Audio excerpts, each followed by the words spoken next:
সাংবাদিক ভাই ও বোনেরা, আসসালামু আলাইকুম।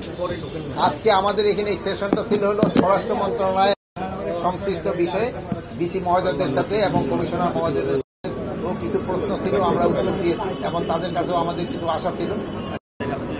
আমাদের বড় আশা ছিল যে দেশ থেকে দুর্নীতি কমাতে হবে।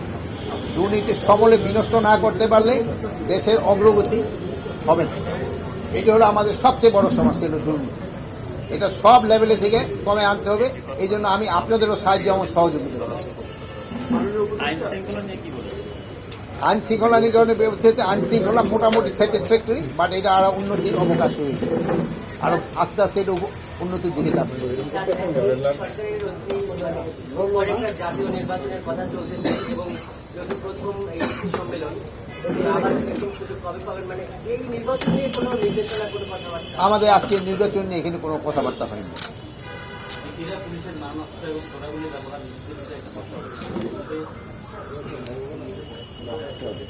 আজকে এই বিষয়ে আমাদের কোনো আলোচনা হয়নি। এদিকে আলোচনার সময় খুব ছিল কম। এই ব্যাপারেও কোনো আলোচনা আজকে হয়নি। বাট এইগুলি ব্যাপারে এখন কোনো আলোচনা হয় না। যেটা আলোচনা হয় না বোন, আমি এটা কিভাবে যেমন কৃষিক্ষেত্রে কিভাবে উন্নত করা যায়, প্লাস আমরা যে আইন শৃঙ্খলা পরিস্থিতি কিভাবে আরো উন্নতি করা যায়, এইগুলির ব্যাপারে আলোচনা হয়েছে।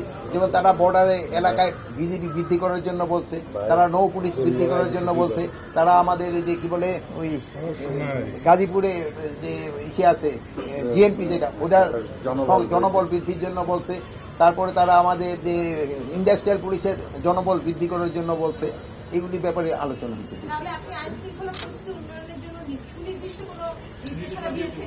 আইন শৃঙ্খলা উন্নতির জন্যই তো আমরা এই যে একটা অপারেশন চালাচ্ছি ডেভিল হান্ট, এটা তো আপনারা জানেন এবং আপনারা এই থেকে সাহায্য এবং সহযোগিতা করে যাচ্ছেন। এই জন্য আপনাদের আমি ধন্যবাদ জানাই। আরো আমি যুগান্তর পত্রিকাকে আমিও ধন্যবাদ জানাই। তারা একটা দুইটা অনুসন্ধানী সাংবাদিকতা করায় আমরা কিন্তু অনেকটা উপকৃত হয়েছে এবং আপনারা জানেন এই আমরা ওই 2 SP কিন্তু অলরেডি ক্লোজ করে নিয়েছি। আচ্ছা, ভালো থাকেন, আল্লাহ হাফেজ।